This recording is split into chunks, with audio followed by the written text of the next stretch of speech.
the Parliament and Europe look laughable. Nun ist Herr Minister Georgi Vlad am Wort. Mr. Georgi Vlad Nistor.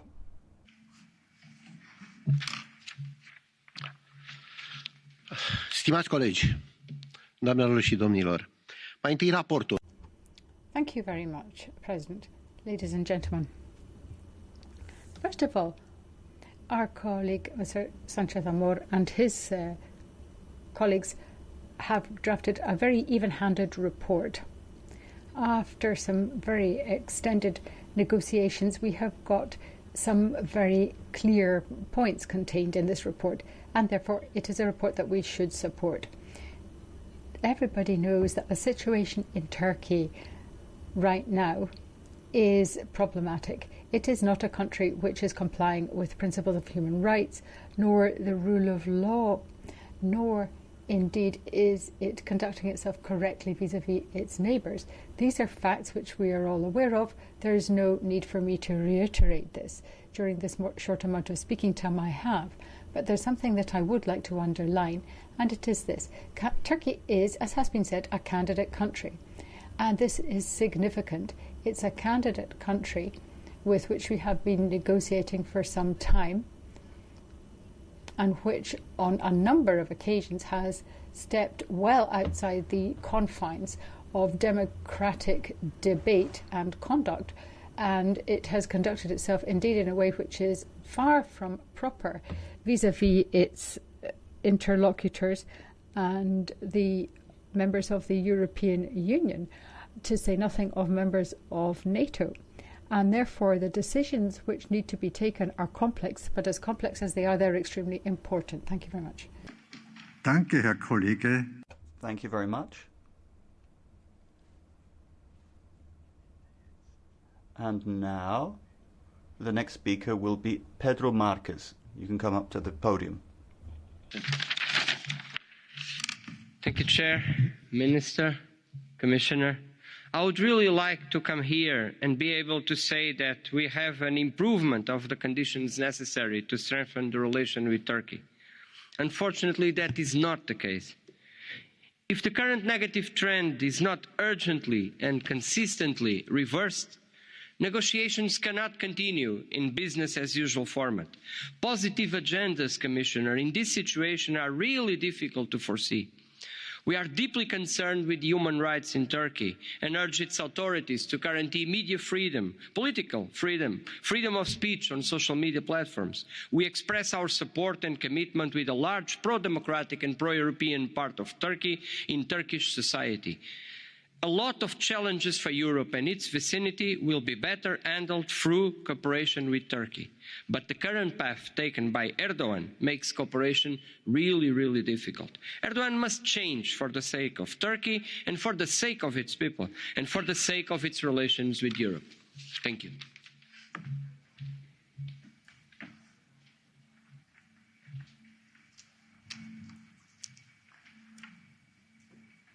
Das Wort hat The next speaker is Mrs. Hilde Woutmans.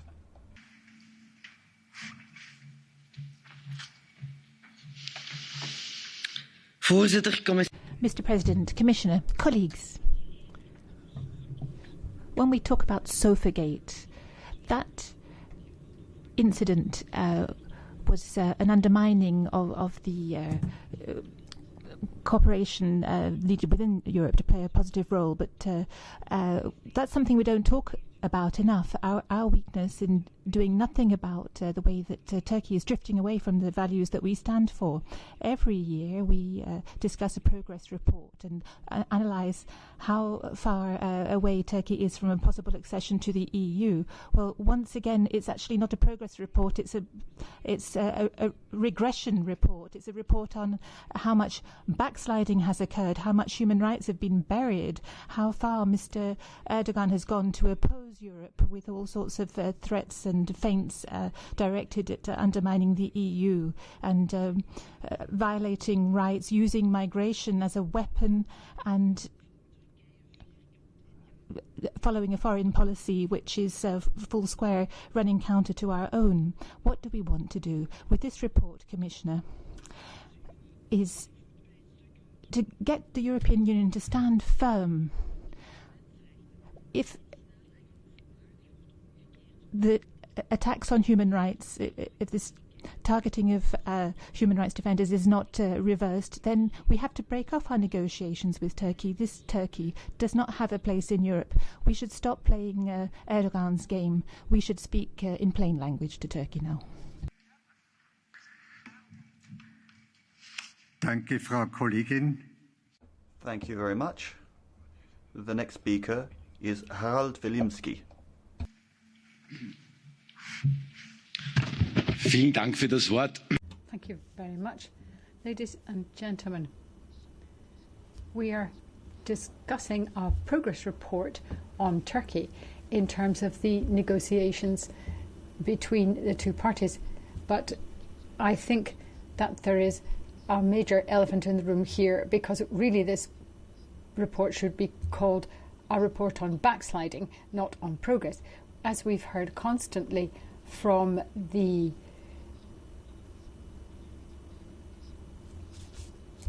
Turkish president, he really has no place in discussions here on accession, because the country is simply not complying with all the fundamental principles which are so very necessary for any civil and productive and constructive negotiations to go on.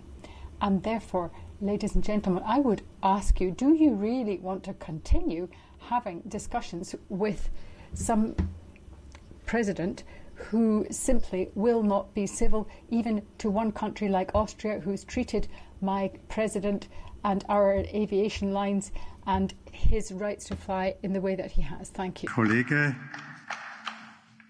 am Wort. Thank you very much. The next speaker is Mr. Lagodinsky.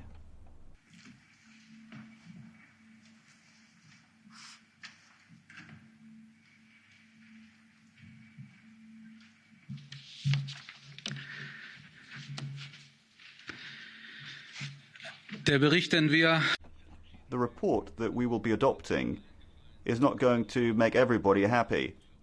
I've had a lot of critical feedback, particularly from Ankara. It must be clear to colleagues from Turkey that the criticisms that we're levelling at the country are not picked out of thin air. For years now, we've been stressing the importance of the bilateral relationship between the EU and Turkey. For years now, we have made recommendations, expressed hopes, tried to build communication channels between Brussels and Ankara. It doesn't need the European Parliament to depict the gloomy situation. It is reality in Turkey that does this perfectly well. Thousands of prisoners, oppressed minorities, a judicial system that does not provide impartiality, and a collapse in the rule of law. My group is not happy about that. We are not celebrating the growing divide that separates us from Turkey. We are not celebrating the ultimate break between the EU and Turkey. No, we'll leave the right wing to celebrate those kinds of things. It's up to the right, the fascists. But our hopes remain. They're becoming weaker, our hopes, but we hope that Turkey's citizens will one day be able to call themselves EU citizens and will be able to live in peace. We need instruments to deal with the afterwards period, should we call it. An update of customs union would be one tool. Ankara wants an update of customs union, but we need a basis for that. Democracy and human rights are that foundation. Without human rights and democracy, we will not make any progress. So the decisions of the European Court of Human Rights have to be followed. We need to ensure that the judicial system is impartial, and there should be full rights for minorities and LGBTI people. Thank you very much. The next speaker is Mr. Wachikowski. He'll be speaking from his seat.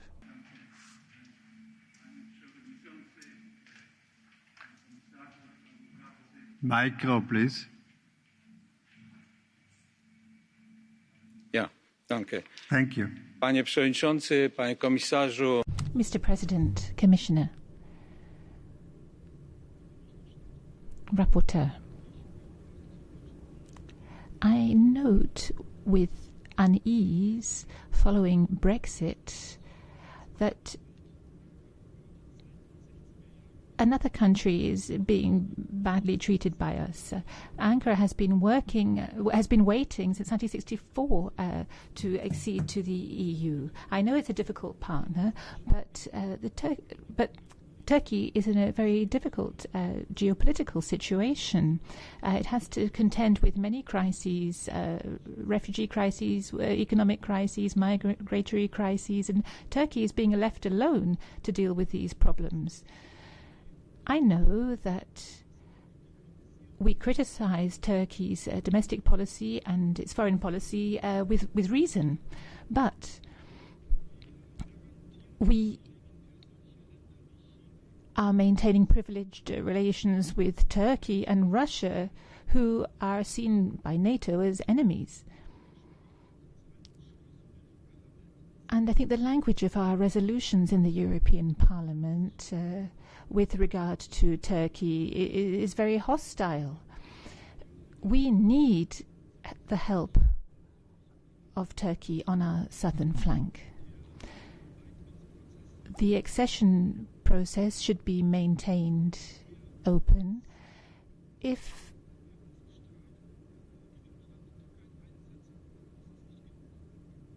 we just take a sort of punishing point of view, it's not good enough. The floor is yours. Mr. Georgiou, the floor is yours. Κύριε Επίτροπε, κουβεντιάζουμε σήμερα ένα πολύ κρίσιμο θέμα, την έκθεση προόδου Ευρωπαϊκής Ένωσης. Thank you very much. Commissioner, we are discussing very fundamental issues here in the context of this progress report on Turkey. But I'd have to question what sort of progress we can identify here. I think we see a series of retrograde steps and regression in practice. What is actually the position of Turkey and what is their approach? They have continued in recent months, even most recent years, along the same pathway. And I think that they are motivated by commercial and economic interests and very little more in terms of a positive agenda. When Erdogan threatens not only his own citizens but also their neighbours, one has to question how positive his agenda is. Again, his attitude to the Cypriot president and to the meeting in Geneva and to trying to work together to find a solution to Cyprus, can one call this any kind of positive attitude? I think that obviously we need to have some incentives to bring Turkey to the table and to get it to change and to comply with the democratic principles and the rule of law principles with which it desperately needs to comply, but it also needs to bring an end to the threats that it is bandying about vis-à-vis the rest of the international community. It's high time it complied indeed with agreements which it has previously signed with the European Union. In conclusion, I would say that the summit, I think, will indicate exactly where things lie. Thank you. Thank you. Vice President Castaldo will be the next speaker. Grazie, Presidente. Thank you very much, President. Commissioner, well, we can't commit the error of mixing up Turkey's government with its people and its culture. The Erdogan government is becoming more and more authoritarian, dragging its country into a revanchist and reactionary authoritarian trend. Now, they are involved in PESCO and the military issues. So member states are increasingly falling victim to Erdogan's aggressions. The situation is getting worse every year. This shouldn't be called a progress report, but a regress report.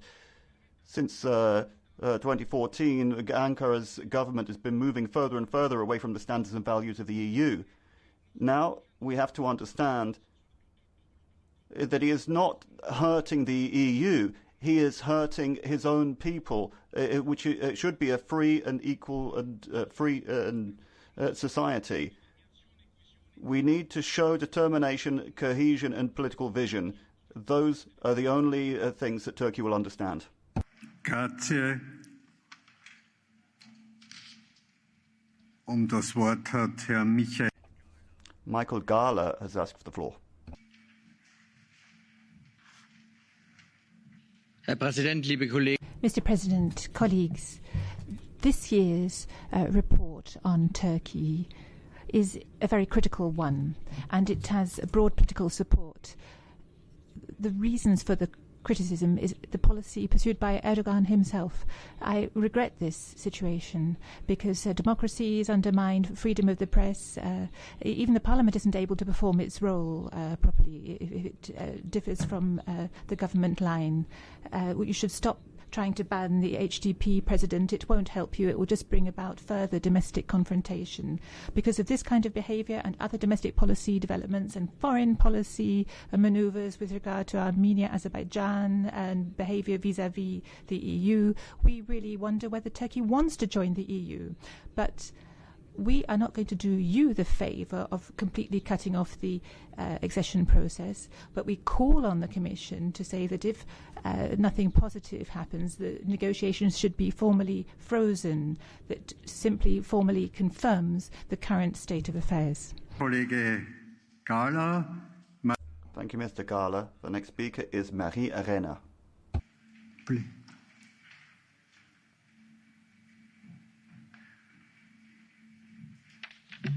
Merci, Monsieur le Président.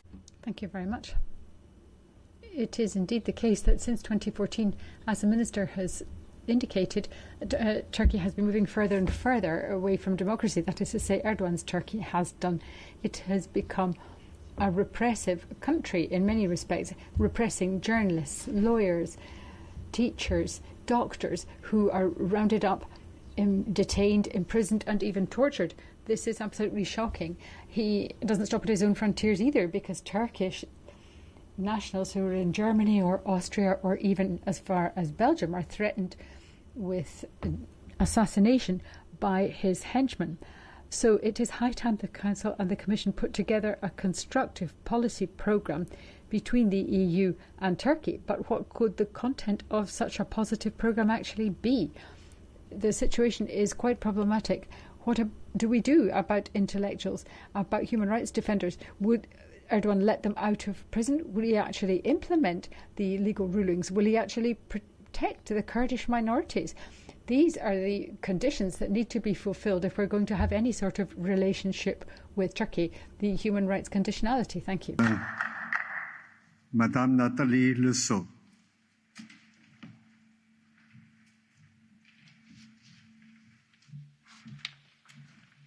Merci, Monsieur le Président.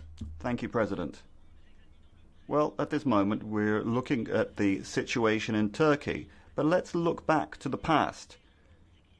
I want to cite Orhan Pamuk, the great Turkish writer who was taken to court because he said 30,000 Kurds and 1 million Armenians were murdered in Turkey. We know that the Armenians were victims of one of the most horrible genocides of the 20th century back in 1915. The lawyer Serge Klarsfeld, who spent his life pursuing the perpetrators of Nazism, he says that without that, the Shoah would never have taken place. Well, we have to name the evils of this world. Let's hope that the Parliament will follow the steps of our Parliament and name this as a genocide. We have to get out of a state of denial.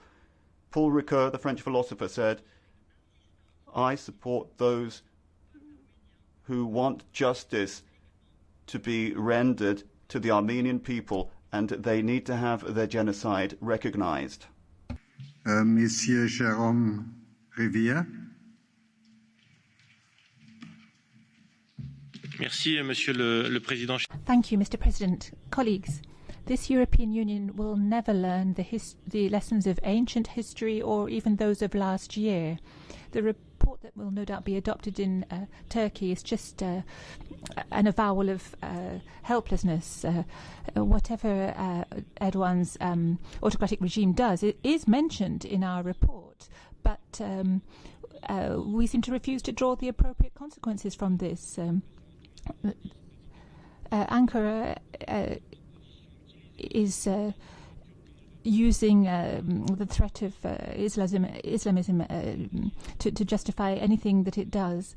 And then there's the weakness of the European Union with its so-called soft power, just uses words but never takes any action. But surely the situation is clear. We should simply stop negotiations with Turkey on accession. The report doesn't envisage this. It just says we should carry on supporting civil society.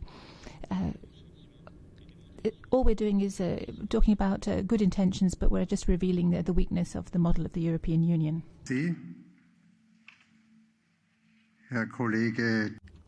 Thank you very much. And the next speaker is Charlie Gummers. Thank you very much, President.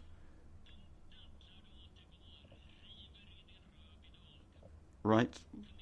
Well, there's a Turkish expression that we ought to think about. Well, it's EU-financed Turkish tanks that are taking down the Greek border protections at Evros. It's the Coast Guard vehicles that the EU are financing that are attacking and ramming the Swedish and Finnish boats patrolling with Frontex. They are linked to PESCO military cooperation. They are a Trojan horse within the EU. Well, how should we react? It's our choice. The money that we send to Erdogan might keep things quiet for the moment, but in the long term, Erdogan is strengthened by the EU's fear of conflict. His project is being built upon our taxpayers' money. This has to be brought an end to. We will not have a happy... Thank you very much.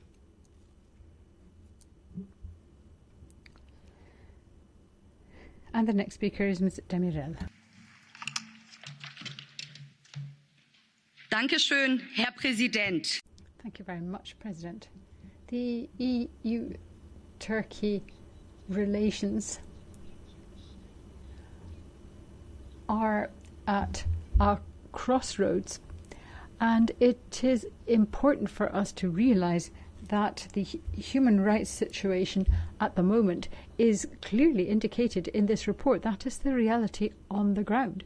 The Commission and the Council are constantly giving Erdogan the benefit of the doubt, not least in military mobility, in terms of believing that he might actually do as he says, and that internally, domestically, his assertions that things will improve may actually become reality.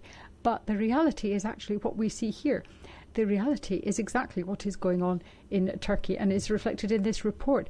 The only interest they have in relations with us is the customs union and economic assistance. So either the positive agenda which they are enunciating is a complete farce, or it is something which is to be implemented at the cost of the human rights entitlements of every single citizen in Turkey. We need an answer to this, Council. Thank you. Thank you very much, Madam. The next speaker is Mr. Nikolaou Alavanos. Herr Kollege. From Athens.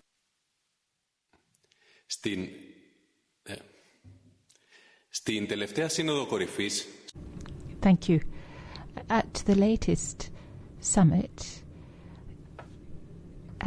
it was confirmed that Turkey is an inalienable ally of NATO in the Eastern Mediterranean. The positive agenda that New Democracy and Syriza in Greece are calling for calls for a deepened customs union and action on refugees.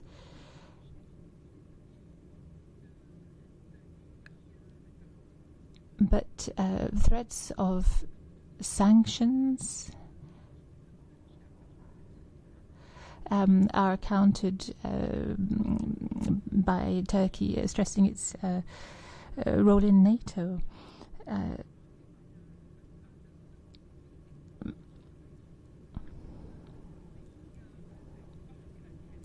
I think that the people of Turkey should fight to get military bases closed and to build people-to-people relations, which are what is needed between our countries. Thank you very much. And the next speaker here in the House is Mr. Danjean. Chers collègues, Colleagues, every year our Assembly votes on dozens of reports and resolutions condemning, sanctioning, getting indignant about the actions of authoritarian governments, Venezuela, Russia, Saudi Arabia, etc., etc., attacks on the universal values that we support. But our texts, do they have any effect? But at least it washes our own conscience clean. When it comes to Erdogan's regime, things are a little bit more complex. Well, yes, this report is a little bit harsher than previous reports. It lists a whole list of provocations and abuses on the part of the Ankara regime. However, the report does not fully deal with the taboos that pollute the relationship between the EU and Turkey, the inevitable end of the accession process, which no one believes in any of our European capitals or in Ankara. Turkey is and will always be a great neighbour of Europe, but like other major neighbouring countries with somewhat difficult governments, we should not despise or humiliate Turkey, but we need to find a different form of debate and dialogue which is incompatible with any accession to the EU. Thank you very much. And the next speaker is Mr. Pierfrancesco Maggiorino. Grazie, Presidente. Thank you very much, President. Erdogan's Turkey doesn't really recognise the rule of law or the principles of human rights. Look at what has been going on in Istanbul. Look at what's happened to the HDP. Look at what's happened to human rights defenders, lawyers, any political opponents, internal opposition in general. It shows that there is complete autocratic repression happening in this country, and there is actually a vacuum which has been left by the EU.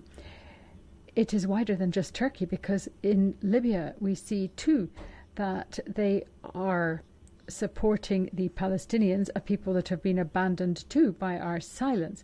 So at such a difficult time, we need to be thinking of civil society in Turkey, and we need to be denouncing loudly and clearly everything that Erdogan is doing, which runs counter to the values of the European Union, and it is a very great deal. Thank you. Thank you very much, sir. The next speaker for 1 minute is Ilan Kypchuk. Thank you, President. I strongly believe it is high time to rethink our relationship and stop sending wrong signals on both sides. Our geographies, economies, people and security concerns, including terrorism and human trafficking, are simply too interconnected to be deprioritized. We need a new approach which is based on honest relationship, an open and transparent dialogue on how to deepen our key and strategic partnership. Understand that is counterintuitive, but when you fight with your neighbour, an important way to solve the problem is also to sit down together, meet regularly and rebuild trust. Two key issues in particular can strengthen our relationship. First, launching negotiations for the modernisation of customs union. Without further delay, would be a confidence building process and a definite win-win scenario for both parties. Secondly, visa legalisation. I also expect from the European Parliament that the voice of the EU people will be heard, and we will support a visa-free regime for Turkey. Thank you so much. Thank you. Herr Abgeordneter Philipp. Thank you. The next speaker is Mr. Philipp de Man.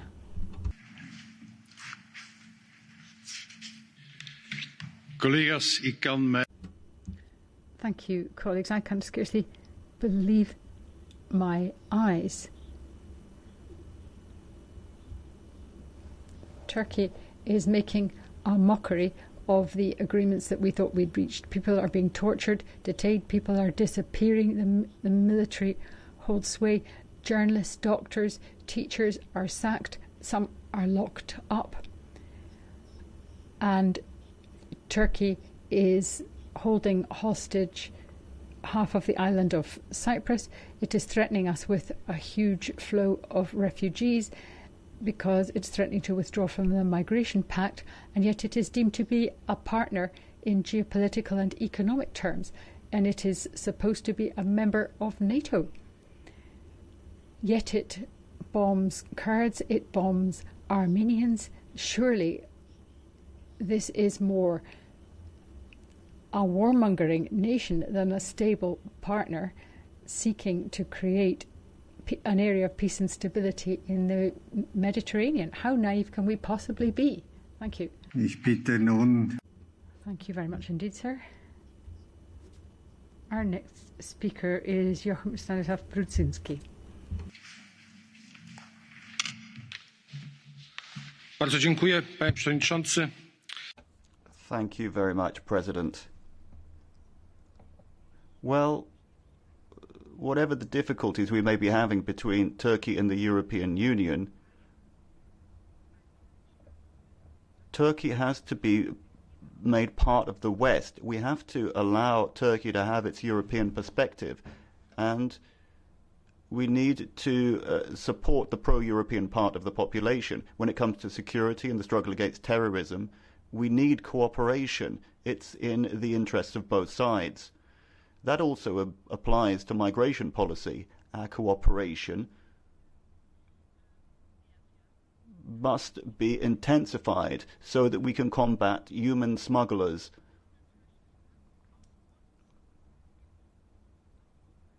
Four million refugees are being looked after in Turkey, and despite the democratic deficits that we've seen in recent years, Turkey remains our ally.